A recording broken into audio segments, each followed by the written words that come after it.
Menschen, die unsere Kultur mit den Füßen treten, Herr Striegel, so wie Sie auch, die gehören abgeschoben und deswegen diese ganz klare Debatte heute.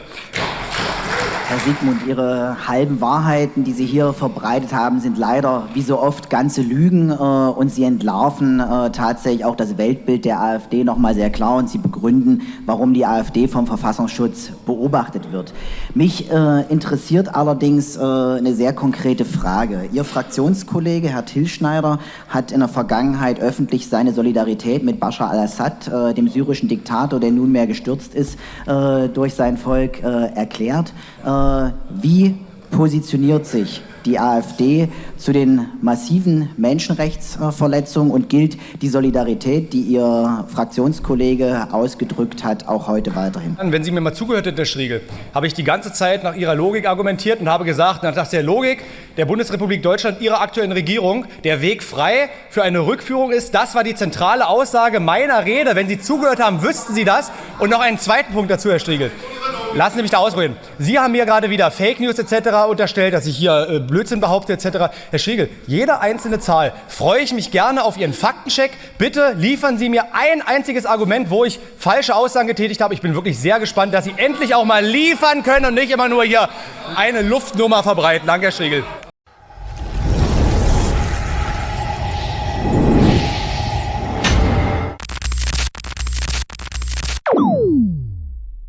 Hey Leute, habt ihr auch schon mal überlegt, wie es wäre, wenn sich die politische Landschaft endlich mal richtig ändert?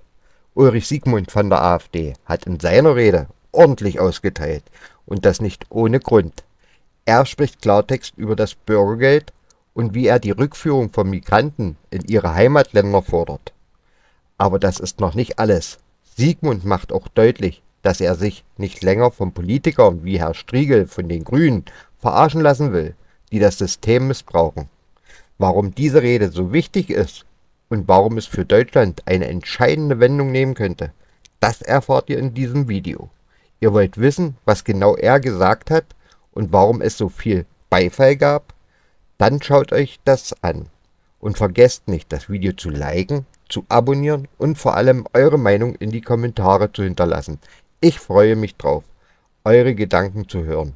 Auf geht's!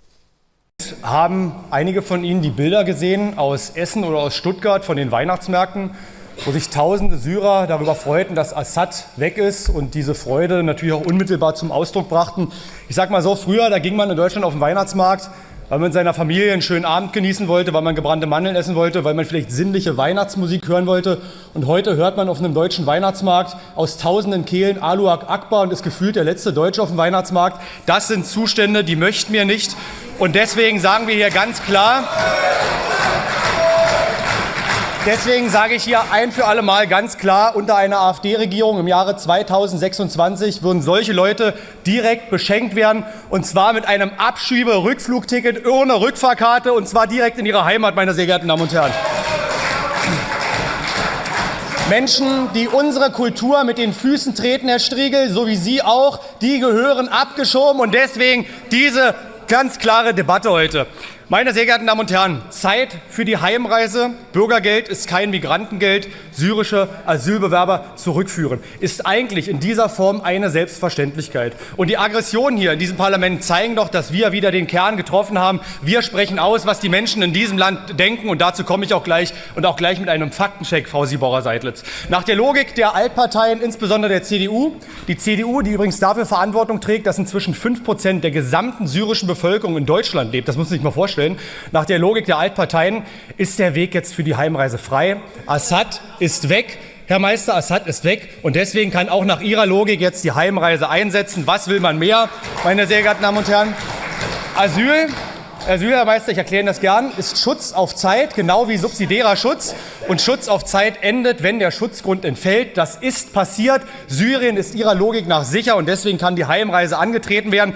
Das Land kann wieder aufgebaut werden und deshalb müssen wir jetzt, und das ist eine zentrale Botschaft und eine zentrale Forderung der AfD, jetzt ein geordnetes Rückführungs- und Abschiebeprogramm vorbereiten, so wie es aktuell auch in Österreich gerade gemacht wird. Und wissen Sie, warum das in Österreich gemacht wird? Weil dort die FPÖ, unsere wunderbare Schwesterpartei, in allen Umfragen Umfragen so deutlich führt, dass es ein ganz klares Zeichen der Österreicher ist. Sie möchten diesen Kurs und auch die Deutschen möchten diesen Kurs, nur mit dem Unterschied, dass immer noch viel zu viele auf das CDU-Märchen reinfallen. Diesen Kurs gibt es in Deutschland nur mit der AfD, meine sehr geehrten Damen und Herren. Und weil Sie es nicht mögen, ich es aber mag, kommt ja heute wieder der Faktencheck. 1 Million Syrer leben aktuell in Deutschland, die allermeisten natürlich, wissen wir, seit 2015 gekommen. Und wie ist die Realität? Die allermeisten sind erwerbsfähig, könnten arbeiten gehen nach unserer Rechtslage. Trotzdem haben es sich 55% im Bürgergeld bequem gemacht. Das ist eine reine Zahl, die ich einfach so für sich sprechen lassen möchte. 5,3% der Deutschen sind im Bürgergeld. Das heißt, Syrer landen rein statistisch gesehen 10-mal häufiger im Bürgergeld als deutsche Staatsbürger. Das muss man sich einfach mal überlegen. Das sind Milliarden, die uns an anderer Stelle fehlen. Übrigens, andere Nationen stechen da auch hervor. 41% der Iraker befinden sich im Bürgergeld, 47% der Afghanen und unfassbare 65% der Ukrainer im Bürgergeld. Wir stellen also fest, nach diesen Zahlen ist Bürgergeld in Deutschland ein Migrantengeld. Das darf es aber nicht sein. Der Gedankengang der sozialen Absicherung geht ja völlig ab absurdum. Es darf nicht sein, dass Bürger und Steuerzahler in diesem Land eine soziale Hängematte für die halbe Welt finanzieren müssen. Weg damit. Aber ich mache gerne weiter mit dem Faktencheck. Was sagt die Anerkennungsquote? Das hatten wir hier gestern an diesem Pult. In unser Bundesland kamen 29.000 Syrer. Und die Innenministerin hat es gerade gestern selbst bestätigt. Wie viele haben einen Anerkennungsgrund nach Artikel 16a Grundgesetz Asyl bekommen? 20. 20 von 29.000. Das lasse ich einfach für sich sprechen. Das hat die Innenministerin hier selbst bestätigt. Und beim Rest wurden die anderen drei sind das, Herr Cosme, die anderen 3 Schutzstaaten. Aber was ist der Unterschied? Es gibt eine umfassende Betrachtung, ganz einfach, in der Situation des Herkunftslandes in Gänze. Keine individuelle Betrachtung. Das heißt, es ging davon aus, dass man grundsätzlich gefährdet ist, wenn man ins Land zurückgeht. Und dieser Schutzgrund, Herr Cosme, für den subsidiären Schutz und für den Flüchtlingsstatus entfällt mit dem Sturz von Assad nach ihrer Logik und nach unserer eigenen Rechtslage. Und deswegen, liebe Freunde, ist die Heimreise anzutreten, und zwar sofort. Und übrigens, um das hier heute noch mal klarzustellen, weil es ja mal heißt, AfD gegen alle Ausländer etc., Herr Striegel lebt ja von diesem Hass und von dieser Hetze, von dieser Ideologie, möchte ich das heute noch mal ein für alle Mal klarstellen. Die gut integrierten Migranten in Deutschland, die vor 20, 30 Jahren herkamen, mit dem Gedanken anzupacken, die unsere Sprache konnten, sie gelernt haben, die Wertschöpfung betreiben, die unser Rechtsverständnis angenommen haben, unsere Kultur angenommen haben, die wählen AfD, meine sehr geehrten Damen und Herren, weil die wollen, dass Deutschland so bleibt, wie es ist. Und das möchte ich noch mal klarstellen, auch für Leute wie Herr Striegel, damit ihre Ideologie hier endlich mal unterbunden wird. Das ist der klare Kurs der Remigration der AfD in Deutschland, dass wir hier ganz klar differenzieren zwischen solchen Menschen und zwischen den Menschen, Herr Striegel, die unser System missbrauchen und die sich hier ausruhen möchten, die hier Straftaten bestehen und die keinen Beitrag hier für unser Land leisten. Das möchte ich hier noch ein für alle Mal klarstellen, Herr Striegel. Ja, es tut weh, Herr Striegel, ja, dass die allermeisten Menschen mit Migrationshintergrund, die sich vernünftig integriert haben, AfD wählen, Herr Striegel. Mit Ihnen wollen solche Leute garantiert nichts zu tun haben. Übrigens liegt das daran, Herr Striegel, dass solche Leute wie Sie diese Länder mit ihrer Politik überhaupt diese Länder in solche Fahrwasser bringen. Die Migranten, die sich hier gut integriert haben, die möchten das Deutschland haben, warum sie hierher gekommen sind, Herr Striegel. Ein Deutschland der Freiheit, der Selbstbestimmung. Und dieses Deutschland gibt es auch nur mit der AfD. Das ist der große Unterschied. Und wir könnten uns die ganzen Diskussionen hier sparen. Wir brauchten gar nicht über Abschiebung sprechen, gar nicht über die ganzen Rückführungen sprechen, wenn wir einfach mal die Fehlanreize abdrehen würden. Das habe ich ja gerade schon mal gesagt. Diese Sozialmagneten, komme ich auch gleich noch mal zu. Und das ist ja der zentrale Punkt auch unserer Debatte. Weg mit diesem Bürgergeld in der jetzigen Form. Die AfD plädiert für eine soziale Absicherung von Menschen, die unverschuldet in Notsituationen gekommen sind. Durch Krankheit oder Unfall. Das war's. Wer keine Lust hat, wer keine Lust hat, arbeiten zu gehen, Herr Cosme, darf niemals mehr Geld oder genauso viel Geld in der Tasche haben, wie jemand, der hier 30, 40, 50 Stunden die Woche arbeiten geht. Und das sagen nicht nur wir, das sagt jeder Unternehmer, Herr Cosme, die Sie früher mal vertreten haben, Herr Cosme, bis Sie sich als FDP an die Grünen verraten haben. Und welches Signal dieses Bürgergeld auch in die Welt sendet, das sehen wir ja damit. Und ja, die Nebelkerze Sigmund, Herr Cosme, nennt ihn den nächsten Faktencheck, Herr Cosme. Wissen Sie, dass ja, ich warte immer noch auf die Antworten des Faktenchecks, aber da werde ich noch lange warten, Herr Cosme. Wissen Sie, dass über die Hälfte der Bürgergeldbezieher inzwischen nicht mal deutsche Staatsbürger sind, Herr Cosme? Und wenn man den mit Migrationshintergrund berücksichtigt, sogar 2/3. Und deswegen maße ich mir auch an, von einem Migrantengeld zu sprechen. Und das darf es nicht sein. Das ist der Fehlanreiz, die auch Ihre Politik in die Welt setzt, Herr Cosme. Und jetzt komme ich zum Schluss.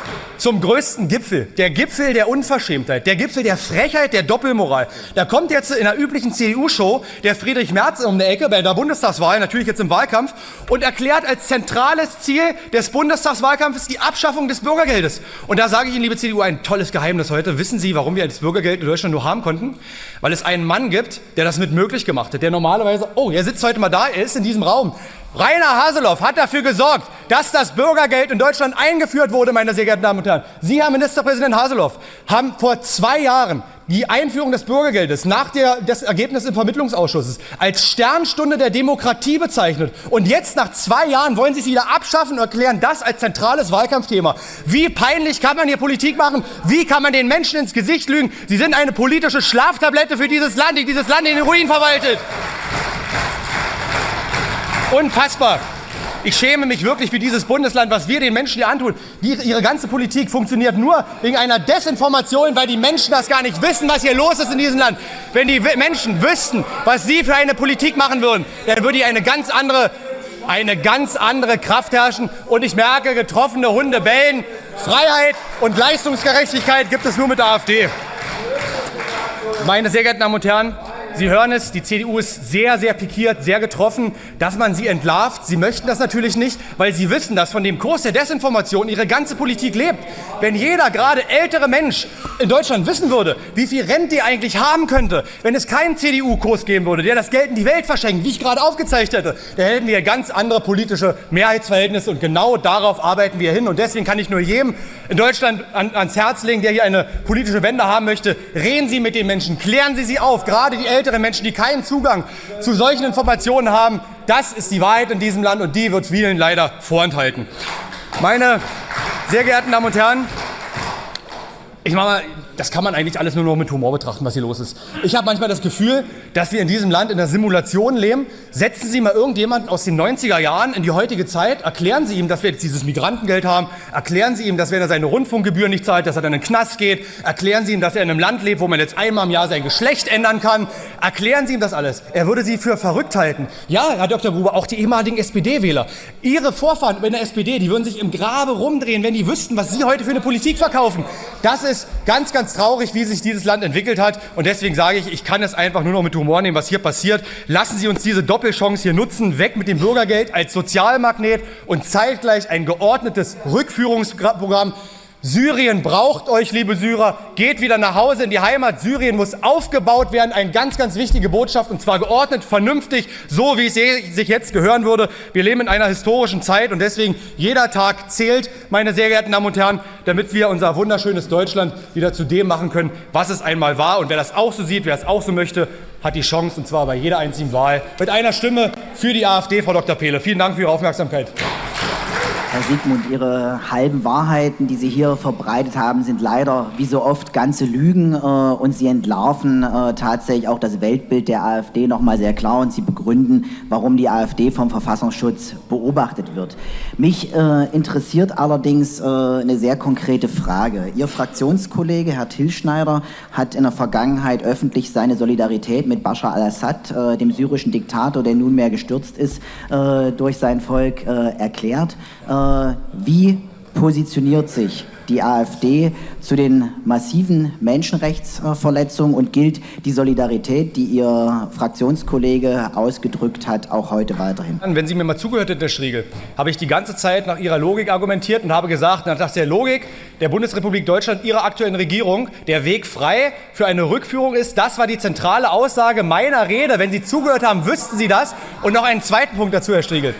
Lassen Sie mich da ausreden. Sie haben mir gerade wieder Fake News etc. unterstellt, dass ich hier Blödsinn behaupte etc. Herr Striegel, jede einzelne Zahl freue ich mich gerne auf Ihren Faktencheck. Bitte liefern Sie mir ein einziges Argument, wo ich falsche Aussagen getätigt habe. Ich bin wirklich sehr gespannt, dass Sie endlich auch mal liefern können und nicht immer nur hier eine Luftnummer verbreiten. Danke, Herr Striegel.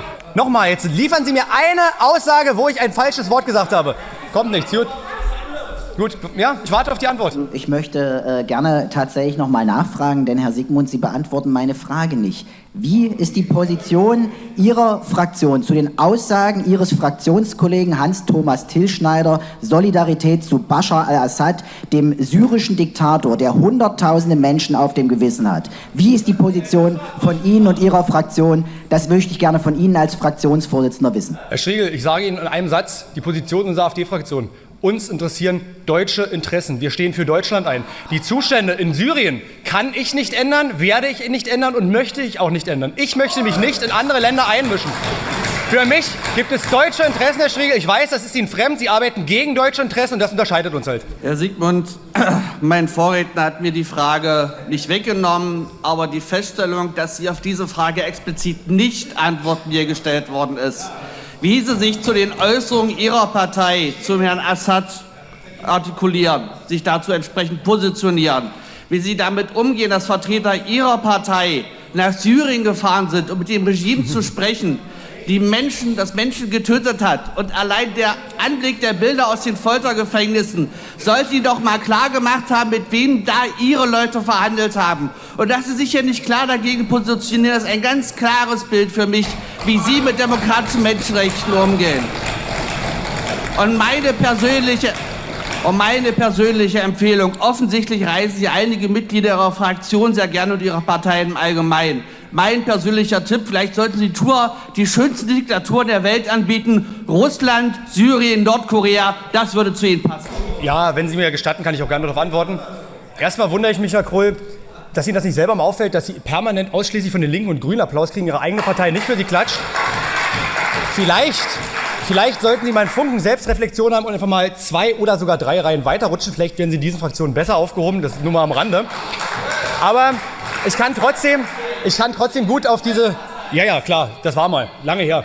Ich kann trotzdem darauf antworten, und zwar, Herr Krull, es gibt einen riesengroßen Unterschied zwischen uns und zwischen der CDU.